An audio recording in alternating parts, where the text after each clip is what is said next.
All right, welcome to Halitics. I'm going to get the pictures of Ed and me up right now. There we go.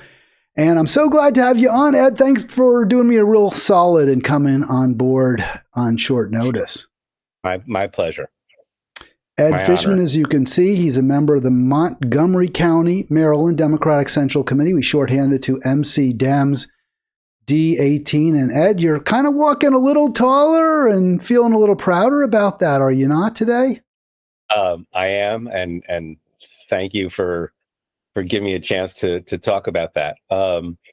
Yesterday evening was really nice for me to see on social media that not only has Chris Van Hollen supported Medicare for all, that news came out a few days ago, but the Maryland Democratic Party shared his video all across social media, and you know, with a message that it's no longer time to tinker around the edges, that we have a broken healthcare system that we have to fix.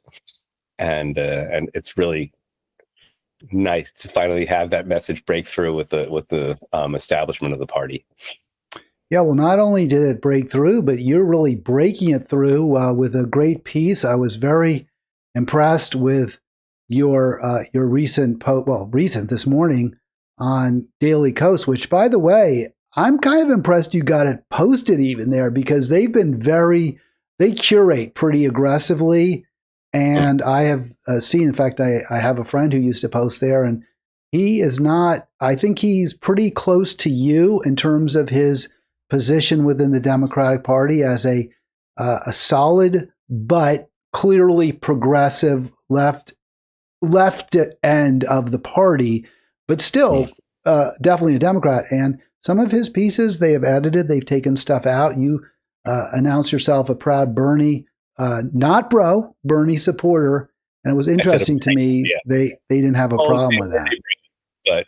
But very Bernie. I brought a prop. Where's your, well, should I put you on full? Let's get Ed, but there's this piece, Van Hollen and MDems call for, wait, we'll get it up right now. There we go. I'm a proud Maryland Dem, says Ed. Let's see that mug one more time. Bernie, yeah, okay. 2020. You got to get the 2016 one. That's the real, I guess, the real artifact or collector's item. 2020 is still pretty recent. But you decided to put this together, and obviously quickly, it's personal. But I assume you felt that there was resonance beyond you to others who are maybe feeling, I don't know, not great about some of the direction the party has taken recently. Yeah, for sure. When we started our revolution, and you know, we had some great successes here in Maryland in 2018, and I thought we were really moving in the right direction, even if Ben Jealous fell short in the general election. We were seeing some real movement, and there were Alexandria Ocasio-Cortez in New York. There were eventually Jamal Bowman too. There was a real movement around the country with progressives getting elected, and I thought I think people matter, and the people who are in place in the party matter.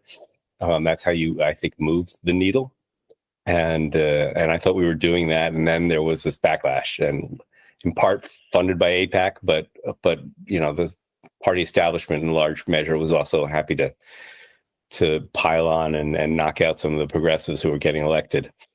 And so you know, the party, I think, you know, I've got this 2020 Bernie mug that, you know, there was a day when Bernie won the Nevada primary, and we had a party, and I was projecting a win for Bernie at that point, and I went up to the campaign manager and strategized very briefly about how they might strengthen Bernie's campaign. In the meantime, I had this theory that Letitia James should be his nominee for VP, and that he should do that before the New York primary. Oh, that's pretty prescient of you. Letitia James has really, I think, acquitted herself well, and looks like she's going to get, you know, if Trump goes after you, that's kind of a positive, I think, a pretty strong badge of honor that she can wear. And looks like the bogus charges At least for now, Right. they've been dismissed. Hopefully the appeal will be rejected. James had been, the progressive voice in New York City for a long time. Now we have Zohran Mamdani, which is amazing.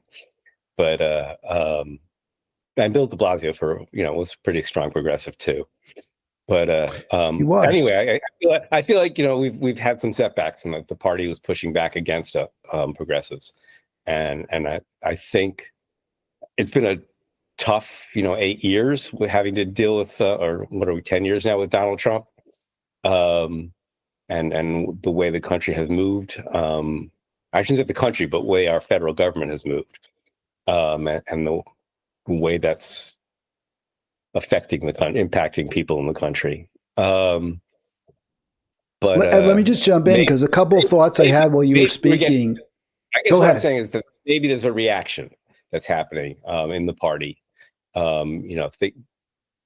Obamacare now being threatened, I think there's a recognition that that there's no point in half measures anymore. Adopting a Heritage Foundation plan doesn't help us if the Republicans are going to gut it anyway.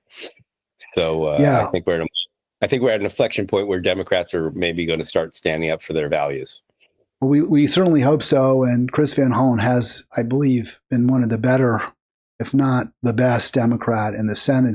Especially if we don't consider Bernie to be a Democrat, as he has that independent, although I always think of him as a Democrat because of his caucusing with the party and running in the primaries. 240-242-5646 if you want to join Ed and me over the next 50 minutes or so. We'd love to talk to you about these issues or any others. A lot of stuff came to mind as you were talking, Ed. You mentioned working with Our Revolution. That's how you and I met. We worked together in Our Revolution Maryland, Our Revolution Montgomery County, Our Revolution Maryland, even Our Revolution National. For a number of years, I've moved away, kind of dipping my foot back into the group a little bit, but just as a volunteer, not as a staffer. Ed, one thing that really jumped out at me, you talked about some of the national wins, if you want to call them that, the squad. You mentioned AOC, Bowman in New York, others.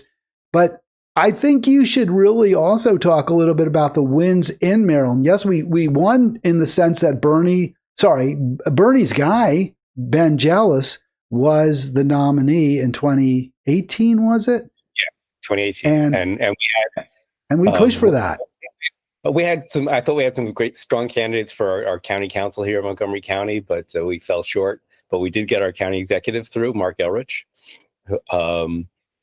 He's and some progressives. Sheila Ruth. I just want to give a shout out to Sheila Ruth in Baltimore County, Vaughn Stewart, David Moon, who are all still in the House of Delegates. But I remember what one of them said, and I won't tell you which one, that there came a sort of a tipping point for the Maryland Dems where their autoimmune system kicked in, or their progressive immune system kicked in, and they really pushed aggressively against any movement, say policy-wise, by the left end of the party. Is that what you saw as well? Yeah, I mean, even with Ben Jealous's nomination, there were party leaders at the state level who basically warned him not to come into their district because they were in purplish districts, I guess, and they thought Jealous coming in there would only hurt them. At least that was the argument. I think they probably hurt Jealous more than he could have possibly hurt them. But Jealous, suffered statewide. Even here in Montgomery County, 30% of Democrats ended up supporting Hogan, and he nearly won the county, which shouldn't happen. But as I said, we did get, we had a Democratic Socialist endorsed candidate who won the county executive race. We had, as you mentioned, Vaughn Stewart, who's just kicking off his reelection, who's been really influential on policy at the state level, housing policy and some other areas as well, immigration issues, and Julie Polakovich Carr coming out of Rockville, the council, who's become the foremost advocate for progressive taxation and really moving the needle. And small, but it hasn't, it's not a wild swing, but we have progressive issues passing at the legislature, and we didn't. And so all the credit goes to people like Sheila Ruth and Julie Plakovich Carr and Vaughn Stewart. Gabe Acevero is a more iconoclastic person, but it's good to have somebody there who's advocating for single player healthcare. Is his iconoclasm, though, more a function of his championing policies that are just too progressive for the leadership? They're just simply not willing to even engage with him because of his push to defund the Maryland Israel Development Center, for example, and many other areas, his push against aggressive policing. There are a number where Gabe has really stood out, I think, even from the others that we've mentioned today. Oh, absolutely has, and I won't name names either, but there's at least one member of those progressives who's thankful to have Gabe there, because it makes their work a little easier. They seem less antagonistic to the leadership, and they're much more willing to work with them. That is such a good point, that if you have a critical mass, or even more than just a couple, but a handful of real progressives who stand against watering down bills, stand against compromising, it makes it easier for everybody. And it makes the compromises sometimes less great, right? You don't have to compromise as much because you've got people to your left flank who are pushing you against that. But again, hard sell, right? There's a tremendous amount of pressure to concede to the leadership. Why is the leadership consistently center right? At least when I say center right for Democrats. Yeah, I mean, they're not. I wouldn't call them right, but center. Yeah. Okay. I mean, they're when you get elected, you're supposed to represent everybody in your district. I think Republicans have gotten away from that. They really see themselves as representing only their base, and they are willing to attack Democrats as the enemy of the people.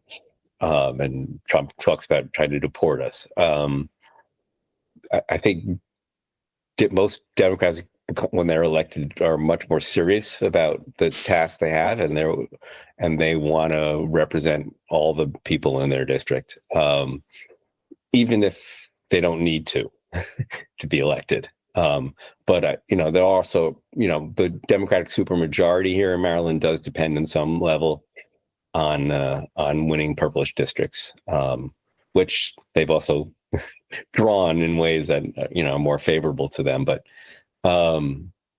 there's a house of cards maybe at some level, and they're afraid to pull any of those cards out. The whole thing might collapse.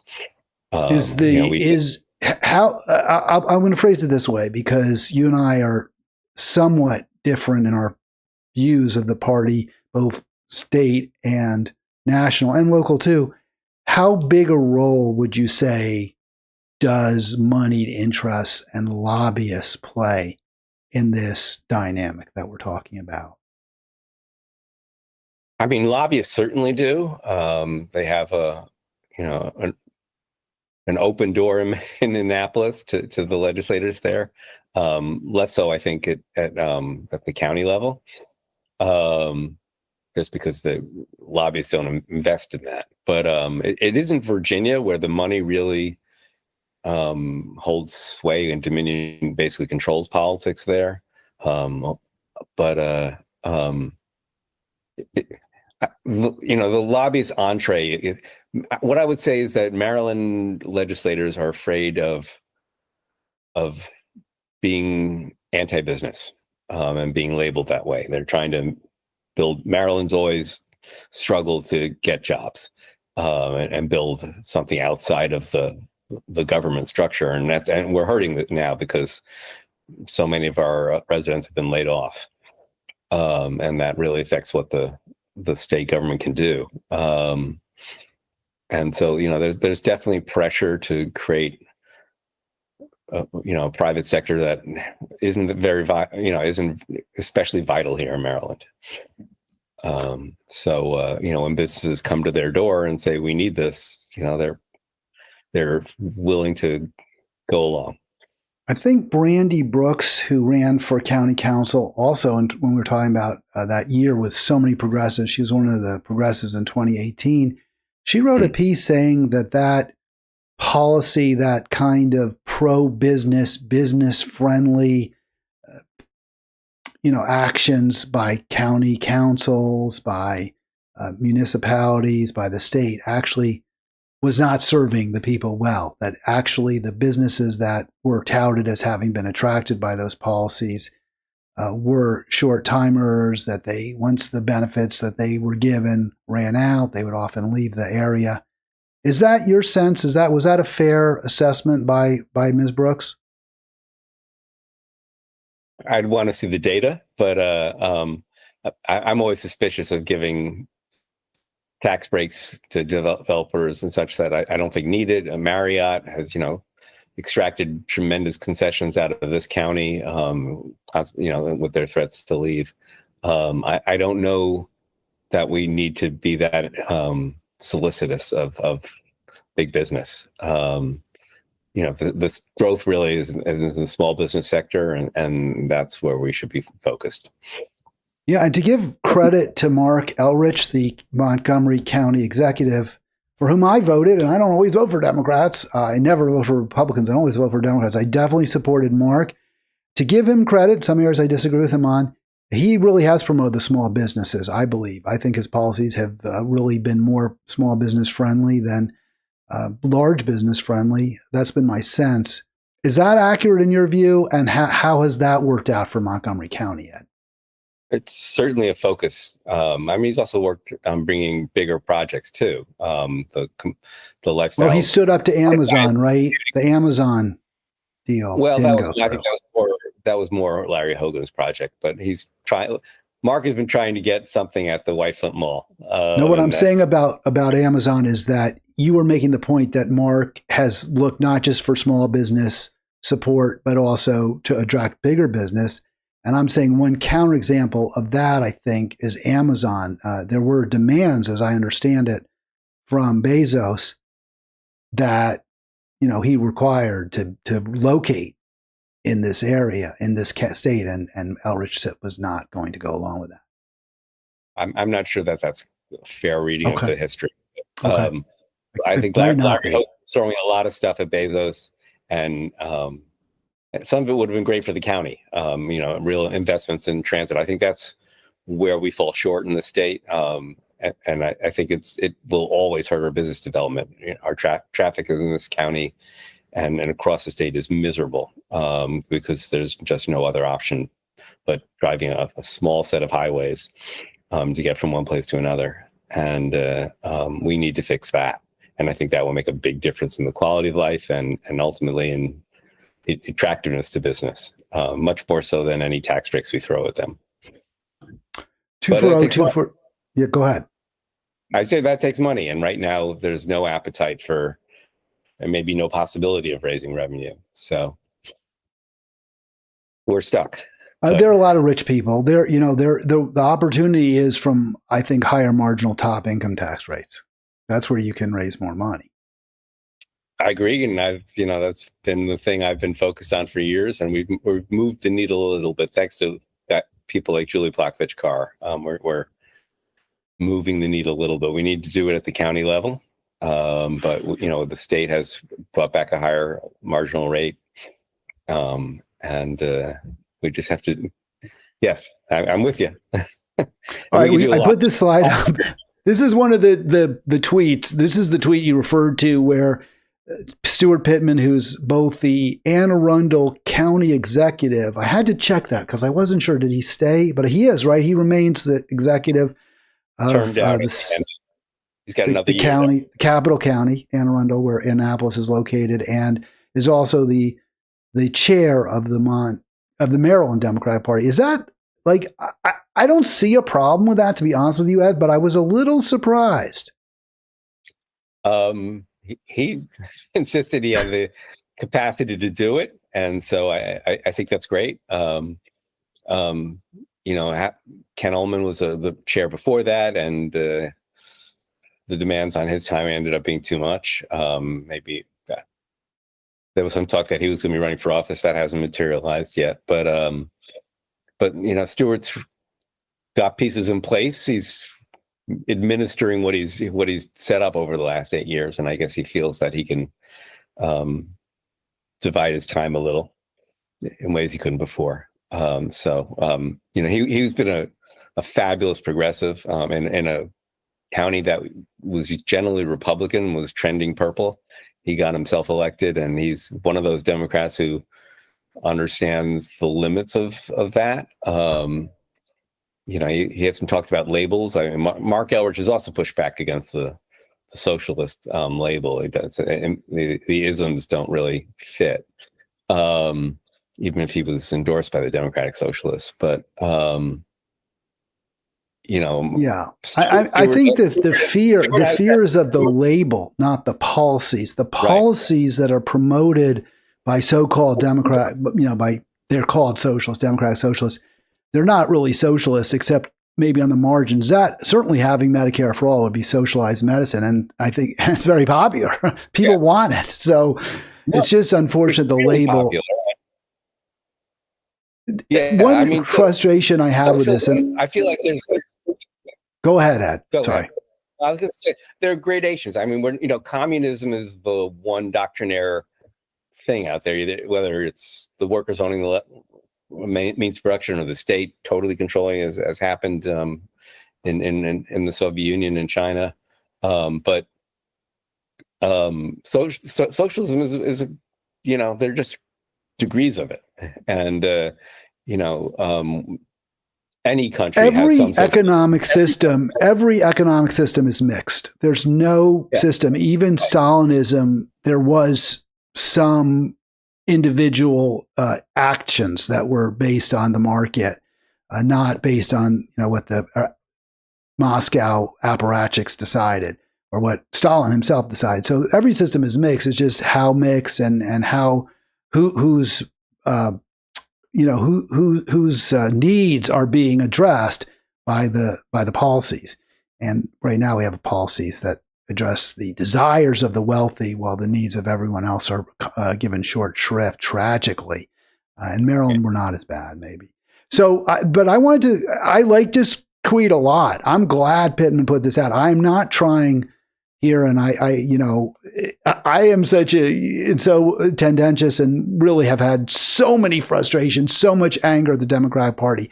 I don't feel that way about this, but I'm going to push back a little bit. What I would have loved to have seen is we need Medicare for all, or at a minimum, healthy Maryland, because we have had legislation proposed, submitted by Sheila Ruth, aforementioned Sheila Ruth, former Our Revolution Maryland executive member, and it calls for a commission to study and implement healthy Maryland, which would be single payer within the state. The Maryland Democratic Party would have far more influence if it was calling for Medicare, a healthy Maryland within the state than it does jumping on board the Chris Van Hollen bandwagon. Since I've been within the party structure, I've made aware of the concerns about having the party take any platform, any positions. So I think it's easier in this case because you have a person who's been elected statewide and now a national leader as well, who's doing this, expressing his support for Medicare for all. I think that makes it easier for the state party to take a position. I think if we had a governor who wanted to embrace that policy, the party would fall in line, but they don't want to get out ahead of that issue. We're going to hear from Senator Van Hollen in a moment. I want to play the video for you. I had one question about, but you may have some comments. But I just want to get you the comment here from Don. Ed, I'm with you on your ongoing relationship with the Democratic Party, if only because it is the only viable ship sailing. I pair the same with vocal criticism of our party's failings and voters' failure to join in that criticism of their party. Also, this boomer wears the Bernie Bro moniker, however misconstrued by haters, as a badge of honor. Very interesting. Right. I feel exactly the same, and thank you, Don. you put it better than I could have. Nice to have Don checking in. Thank you, Don, very much. Ed and I both know him quite well. Let me play this clip of U.S. Senator Chris Van Hollen. I want your sort of overall take, and then let's face it, we have a broken healthcare system.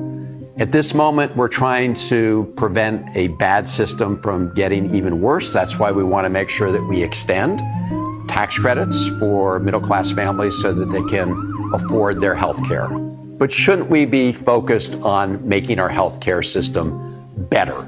And I agree with those, including the president, who says we should get rid of the middlemen. Let's get rid of all of those insurance carriers. Let's get rid of all the administrative costs. We rack up a huge amount of bills just trying to navigate the paperwork on our healthcare system. We spend 18% of our economy every year on healthcare, but the results don't show that in terms of life expectancy and in terms of care. All right, very powerful, Ed. Anything that struck you about that short video? Sure. I mean, the timing is really interesting. We're starting in an election year, but Donald Trump not being on the ballot, and yet Donald Trump is moving the Republican Party, I think, in ways, on this issue at least, in ways that I know you thought was possible when he first got elected. I'm amazed to see it finally materializing. But I think, he will break down some barriers, some resistance within the conservative movement to a nationalized healthcare system.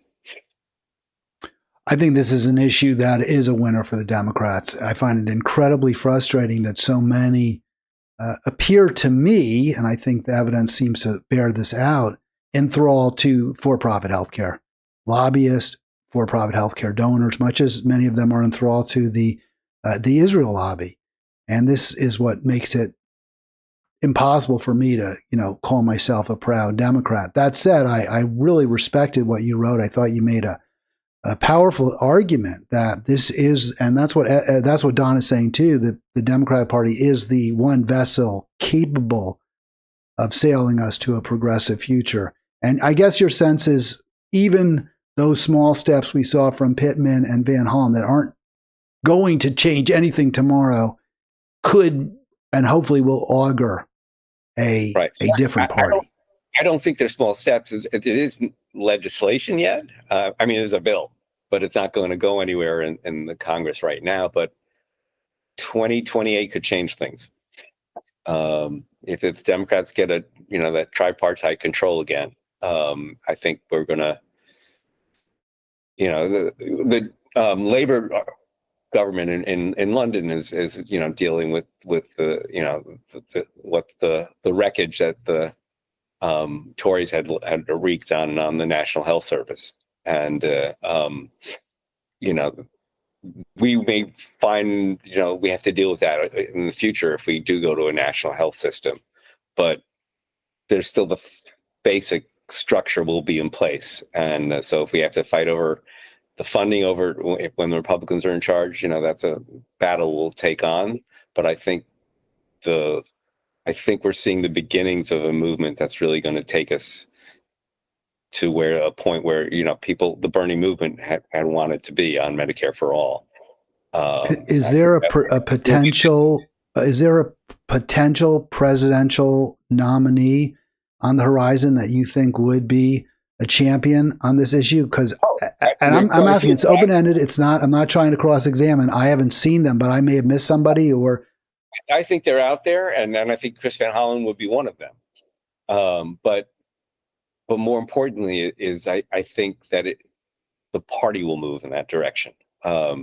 And whoever the nominee is going to have to recognize that that's what their base is looking for.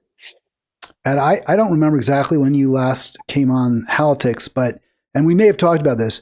You mentioned Van Hollen as a potential presidential candidate. I made the argument, I've made it several times, I don't know if I made it to you, that I believe Chris Van Hollen was the Democrat who had the best chance to beat Trump in 24. Now, nobody talked about him. There was no primary. He hadn't announced. But given the way he speaks, I think he has a plain, common sense way of presenting arguments that seems to completely escape so many Democrats. I think he would have beaten Trump. You think he has you think he might run in 28? I don't know. Have you been talking? Is this breaking news? No, I've not had any conversation with anyone inside Van Hollen Circle, and he would have to choose between continuing in the Senate or running for president. So the timing isn't great for him. He's up for re-election then, but I don't rule it out. Because the names we hear, Kamala Harris, Josh Shapiro, Wes Moore, they are clearly not champions of Medicare for all. AOC's name is in the hat. I don't see her as a likely nominee, though that could certainly change. Yeah, I don't see her as a nominee or a likely candidate. I think I'm hoping that we'll see her in the Senate. Well, that's 28, right? That's in a couple more years after next year, so not right away. And I don't know that Chuck Schumer's going to go gentle into that good night, sadly. He and his New York mate, Gillibrand, seem to have a pretty tight grip on power at this point, or at least seeming to, trying to keep it. I wanted to ask you about something by the way, check out Ed's piece on Daily Kos. The link is in the show description. It's really good. Unsurprisingly well written, and also powerful, I think, or I would say moving, maybe is a better word, Ed. That's why I wanted you on, because I wanted to talk about this. I was really taken by this, what I put in green there. We have the power, we on the committee, Democratic Central Committee, Ed is a member, have the power to nominate people to fill vacancies in the General Assembly. Now that I knew, but then you noted that later in the piece, and I was going to ask you, do you think you should have the power? But you noted later in the piece that you don't apparently believe that, and many others don't either. Can you explain that? Explain where you fall on this issue. Yeah, I mean, I'm not a huge fan of special elections. Especially, at the local level, the turnout is always miserable. And it's hard for somebody who is already well connected to get. There's no time to build a campaign. But that said, it's got to be more democratic than what we do now, where it's just a bunch of, we have a larger central committee than other counties, but even still, we're 24 people who, most of whom don't live in the district, pick the person who's going to fill a vacancy, and those happen pretty often. So there's more than a quarter of our delegation. I think it's at some points it's been almost half, have at one point or another been appointed either to their Senate position or originally to the House of Delegates. And they become incumbents that way, and the voters, inevitably will return them to office. But the process, I think, picking them kind of stinks. If I thought we were, some board of experts with Solomonic wisdom in terms of who we're picking, I could be okay with that, but we're not. And I don't think the results have been great. We've gotten a lot of pushback from serious people who aren't happy with some of the picks we've had. And I can't disagree with them.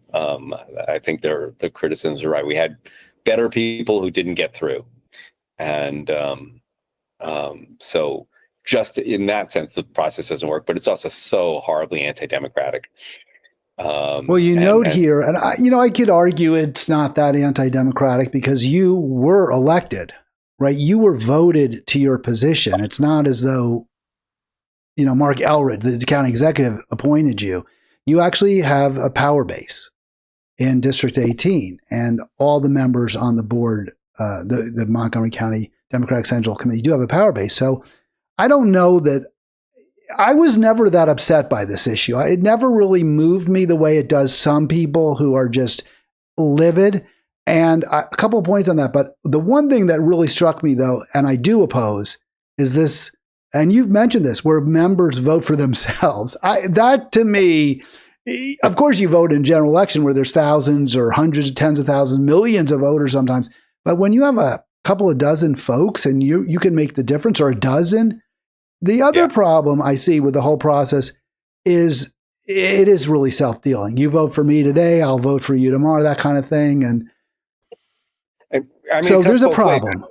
It cuts both ways. I mean, so, you know, if you vote against somebody who's put their name in the hat and they're on the committee, you know full well that you have to work with them over the next 3 or 4 years, or the next for a long time, and there'll be resentments that you didn't vote for them because it's not a secret ballot. So there's that. But there's also, you know, pressure. You build relationships, and you want to support people you've become friends with. So it's just not a great. So we have gotten away from, you know, before I got on the committee, I think 8 or maybe it was 10 straight appointments had gone to committee members. We've only appointed 1 committee member to fill 7 vacancies we've filled in the last 3 years. So there's progress in that respect, but it's not a great system. I would embrace, actually, and I've mentioned this to you, a system, and I think it's fine for us to fill vacancies, because I think you know, a vacancy shouldn't sit there. And I don't love special elections, but I think the problem is that we create an incumbent, and that incumbent tends to slate up with the other delegates, and you know, the people never put that person there, but they're kind of stuck with them. Well, one of the arguments I think you hear from many is that the appointees may not be as representative of the wishes of their district as if you had a special election. I'm not sure I buy that. I mean, I love democracy. I want people to have the choice. But because of the influence of money, of lobbying, of advertising, although I know we have public financing in our county, but the state system is not robust. It's not robust. And we don't have public financing for state level candidates. It's only our county level and the governor. Okay. Although I will say the one committee member we've appointed, Teresa Warman, has got a bill in this year, which will expand public financing. So props to her for that. But you know, there are some.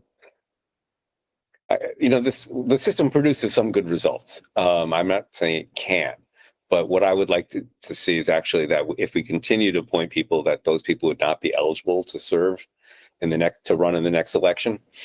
So they would just be a placeholder. I think that would be the ideal system. Then we put some citizen legislators in for a year, 2 or 3, and then the voters get to pick the real replacement at the next election. That makes a lot of sense. I mean, I certainly don't have any problem with that idea. All right, 240-242-5646. I have a couple of other slides from your article, Ed, but I think we really touched on it pretty completely. Is there anything I missed that you wanted to talk about before we move on to a couple of other topics I want you to opine on? I'm ready to move on. All right, so let's stay in Maryland. We're going to go to Tennessee. I talked about the Tennessee special election both Tuesday and yesterday. The results yesterday, obviously, I previewed it Tuesday with Arlen. But before we go there, I'm gonna. This isn't really just about Wes Moore, but it's partly about Wes Moore. This story, the governor. Maryland stands with the Israeli people and the Jewish community. This is from Jewish Insider, and this was yesterday at the JCRC meeting, which is a Jewish. Are they lobbying Jewish Council for what is it? What does the JCRC stand for? Do you know? Not off the top I'm of my sorry. head. I didn't mean to put you on the spot. I thought Jewish Council for something. I don't know. We'll look it up. He basically said, we're going to keep funding the Maryland Israel Development Center. And I have been working aggressively, personally, on a personal note, to do what little I can to stop us from funding MIDC. It is an incredibly tough lift. I can't get electeds to even weigh in on their opinion of the, I call it a genocide. I think it clearly is. Others may disagree, whatever you want to call it. The situation, they won't weigh in. They won't give their opinion. Everyone that I've spoken to, and the two names, Mark, the governor, the county executive, Elrich, but Marilyn Balcombe, Lorianne Sales, those are council members. I'm not keeping this a secret. Natalie Fanny Gonzalez was the one who was most willing to criticize this use of taxpayer funds. That is to promote business relationships with Israeli companies. But the others took a very form over substance approach, not criticizing whether, not talking about the morality of this. You hear the governor here, who is a leader, clearly is in support of it. Why is this such a heavy lift? Is it just the influence of the lobby? Maryland has a pretty good sized, wealthy Jewish community. I mean, where do you see that, Ed? I'm sure that's the crux of it. I will say that some of the investments at the MIDC have been really positive. Morality has to come into it, I think, and that's where that's the piece that's been missing. There are 2 or 3 companies that have substantial presences in the Israeli defense community.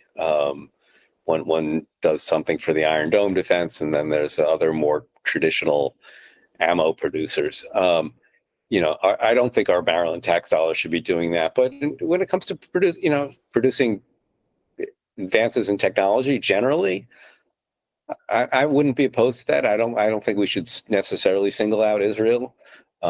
Say we can't partner with businesses that are from there, but we have to be more discriminating in how that money has been spent. What businesses we're supporting. I mean, we want to bring lots of businesses to Maryland, but maybe we don't want to bring those businesses. The acronym JCRC stands for Jewish Community Relations Council of Greater Washington. That's a pretty lousy name, by the way. That's not a good. Well, yeah. I would like to see us completely divest from Israel. I don't really see a moral distinction between supporting Israel and supporting apartheid South Africa, or to the extent that I do, I think it's worse to support Israel at this time. So we disagree on that issue, Ed, although you share, obviously, what I was going to say is that I don't know that we're necessarily supporting Israel with some of those investments. We're bringing jobs to Maryland. But, when we're supporting military, manufacturers, whose weapons are going to Israel, then clearly that is something I think any progressive would be opposed to. We got about 15 minutes or so left with Ed. Do you see the Democratic Party, beyond the issue of whether it makes sense in some cases to promote businesses that are Israeli based but are not connected to the army there, or the defense of security? Do you think, in general, though, the Democratic Party is just simply in the wrong place compared to its voters? I mean, doesn't it seem to you, from all the polling, from people we talk to, that the party is far more, on balance, there are some exceptions, far more supportive of Israel than the voters are? Yeah, no, there's no question of that. I'm not sure that was always true. I think there's been a dramatic shift in attitudes among people on the left, and even in the middle, and also on the right too, the extreme right. But more of an anti-Semitic right that doesn't want to see us supporting Israel, or maybe it's just a nativist that we shouldn't be supporting any foreign governments. But yeah, attitudes have tremendously shifted since the recent Gaza war.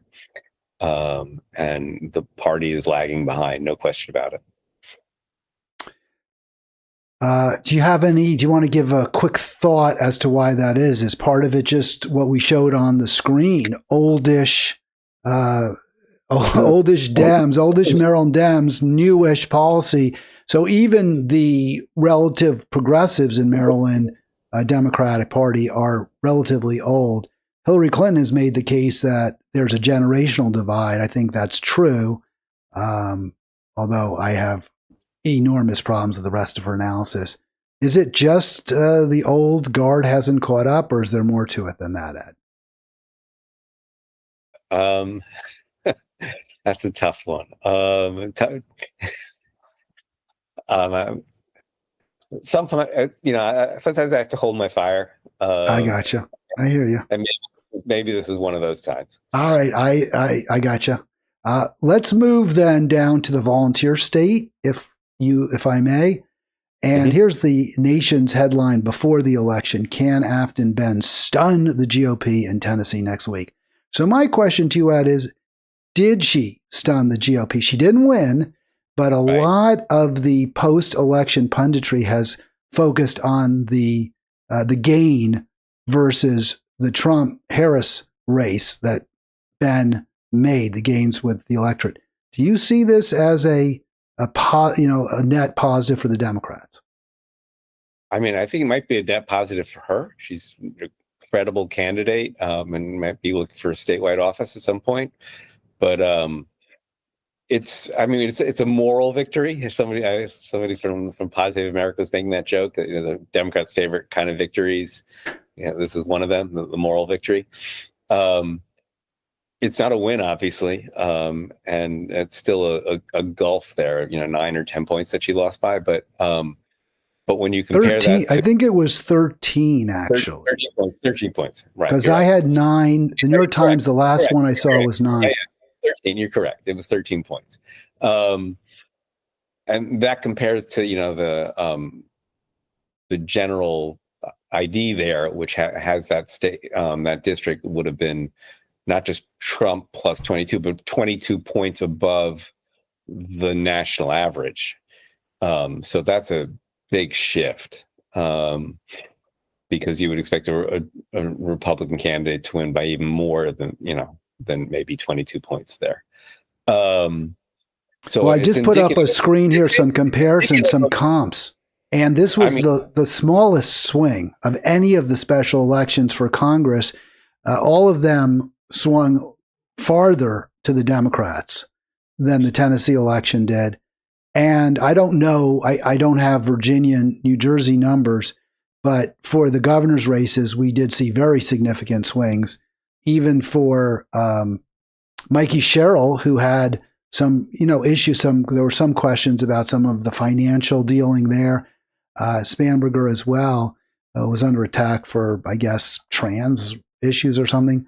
The governor's, the attorney general, Democratic attorney general candidate, had tweeted out violent tweets against Republicans. They all won. So it would seem to me that this is not necessarily going in the right direction if she can barely stay within 10 points of Van Epps. I think we want to see people on the left and center left want to see Democrats more competitive in the South.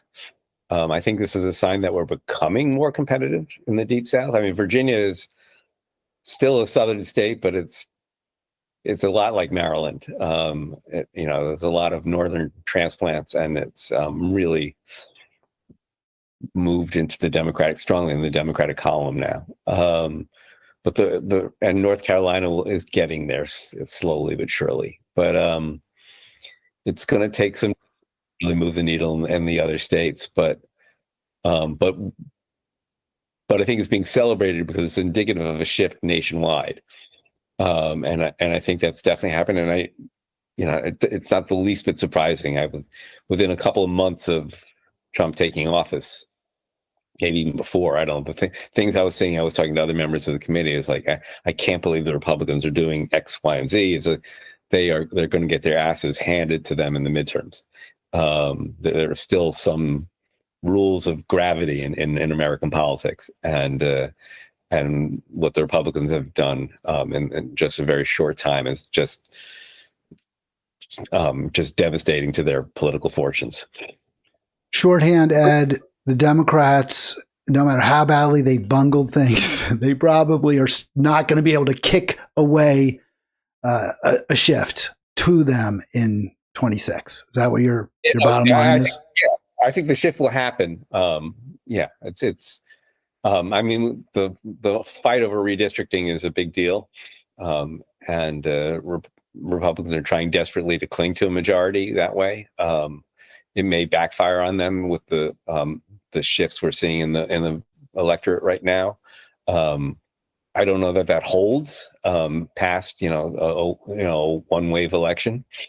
So Democrats are going to have to do something to hold on to those votes. Well, I want to show this headline from Fox News. All the attacks on Afton Ben were based on statements she had made 4 years ago, 5 years ago during the Black Lives Matter movement, or as part of that, and other social justice warrior issues. Everything they targeted was against her for statements like this: abolish the police, or I don't think she ever said that, but she did talk about defunding the police.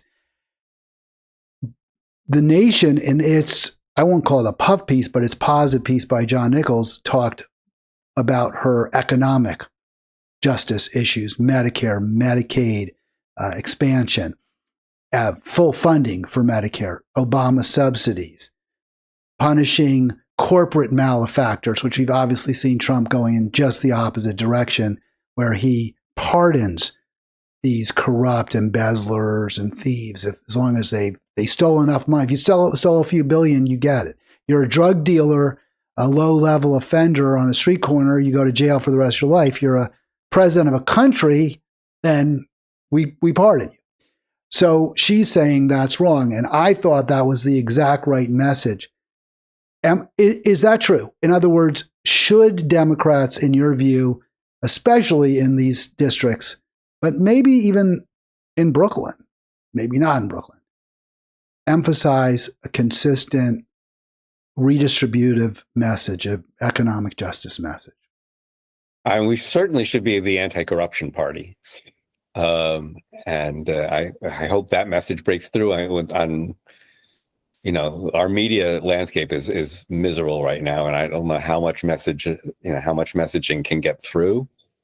But it's hard to see any Republican mounting a real defense of the pardons we're seeing. It seems like if you can call somebody corrupt, then Trump will issue a pardon for them. Or also he's trying to pardon. He's starting a movement. Did you see this? He's starting a movement to pardon a Colorado Republican who broke election laws, trying to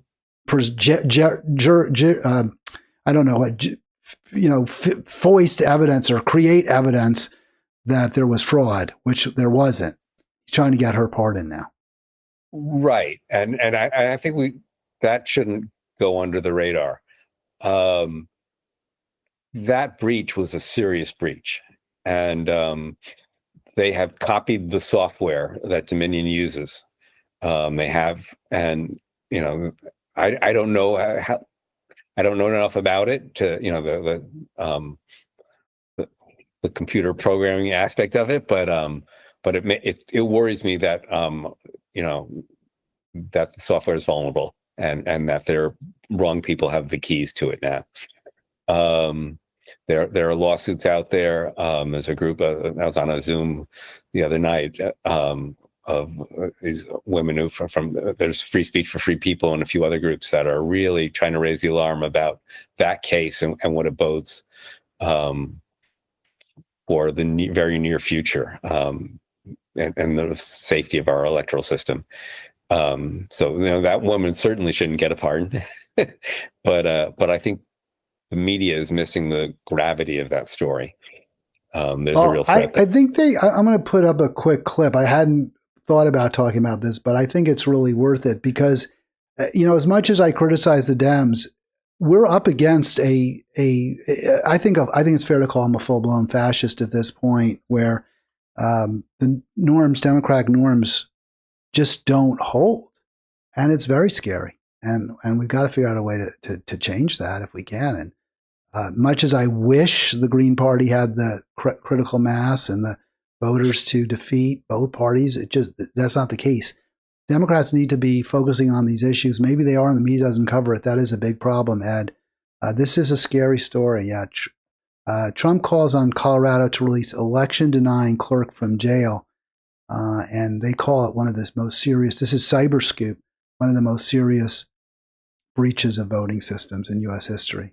It's not just that she's a denialist; it's that she gave access to the Dominion system to people who shouldn't have had it. It ended up getting to the cyber ninjas who ran that sham audit in Arizona, and right now, I think our election system is reasonably robust, but a lot of the checks and balances may be vulnerable to somebody who's with enough of a plan can make changes that wouldn't be visible.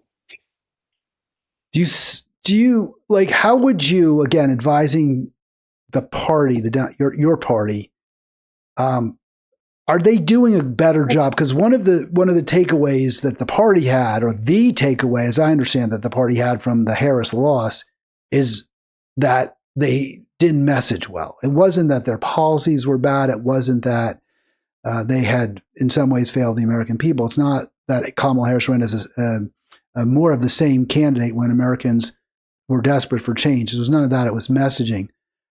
I don't agree with that conclusion, as you can tell, but there are stories like this that really should be messaged. Is the Democratic Party doing a better job, in your opinion, doing that? Well, I think the concern there is that Democrats are loath to talk about threats to the electoral system, that you can't trust the electoral system. And that's been there forever. We want our voters to go out and vote. It's more acute now when Republicans have been openly criticizing the integrity of the system. So Democrats really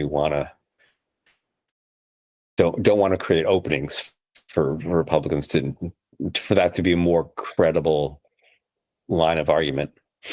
But there are threats out there. There really are. You can't hand count every ballot. There's just no way to do. We would spend a year counting the ballots with every race that's on the ballot. So we need machines, but we need to be able to trust them. And I certainly support open source, right? So that all the machines software can be examined by anybody so that they can find if there is a flaw or a glitch. I'm not sure I totally agree that you can count every ballot. I'm not sure how many ballots are cast in precincts. My kind of dream was you just everyone goes in, drops their paper ballot into a fishbowl that's in the middle of a room, and there's a camera that's trained down, not so you can see the ballot, but just so you can see the fishbowl. And then at the end of the day, the officials walk in and they take the ballots out of the fishbowl. And with that camera poised overhead, they count every ballot. That would be my ideal. So I'm just pointing, I just want the logistics of it. There are dozens of races on any, our gubernatorial elections anyway. We've got all the way down to register of wills. And if we, the manpower that would go into having to create a hand count of all those races would be, and I've seen recounts where they're hand counting and just one race, and it takes days. So I just I don't think it's logistically feasible to hand count ballots at this point. I think that's a good point about the recounts, but I think there's one distinction. I don't know if it cuts strongly enough against your call that it's just too time consuming. But those recounts that we've done in Montgomery County have tended to be all in one place. It's not like in each precinct they're broken down. So if you have hundreds of precincts, that reduces the load for any race in each precinct, then if you centralize the count. And I don't think the counting should be centralized, because I want all those ballots in the room with the camera at the top of the room that's everyone can see. count. That's interesting. I'll say one thing that's always struck me really weird is the way Republicans have attacked the ballot box. I was out at a poll in Virginia in 2021, and there was a outside observer, and there was a Republican woman as well doing the same thing. And every time somebody walked up to the building with a ballot in their hand, she just went through the worst conniptions. And I just couldn't wrap my head around that. Like that's about as secure a way as there is to vote. It's one person coming to drop off their ballot or right there at the polling place, in full view. If you wanted to stuff the ballot box, you wouldn't be doing it that way. You'd be doing it at the mailbox somewhere. So it's a weird dynamic. I think people will always find things. I mean, we've all seen videos, back when Putin ran for re-election in 2011, I think it was. There were videos about stuffing happening. Somebody would be dumping a huge bunch of ballots into the bin there. And I'm sure that there's always going to be somebody explaining, no, that's normal process. Democrats were arguing that with the election in Pennsylvania 6 years ago, the presidential election. There were videos of ballots being moved, and that is normal process. But so you have to. It's the process, but again, anything like that does create. Right, but I think at least even for bad faith actors, right? Bad faith actors to argue that there's a problem. Exactly. And I think almost any time people get involved in the process, it creates openings. Ideally, if we had a fully electronic process and that we could actually trust, I think that would be the safest. My concern is that we can't necessarily trust a fully electronic system. Ed, we are at the end of the hour. We're actually past the end slightly. Before I bid you adieu, anything we missed that you would like to share? No, it's been. I just want to, wish Dolly well, and I appreciate that, Ed. Yeah, my dog's is facing a little bit of a challenge right now, and that's kind of keeping me a little bit distracted. Ed, thanks so much. I'm going to call it a show, and I'll be back. I should be back tomorrow.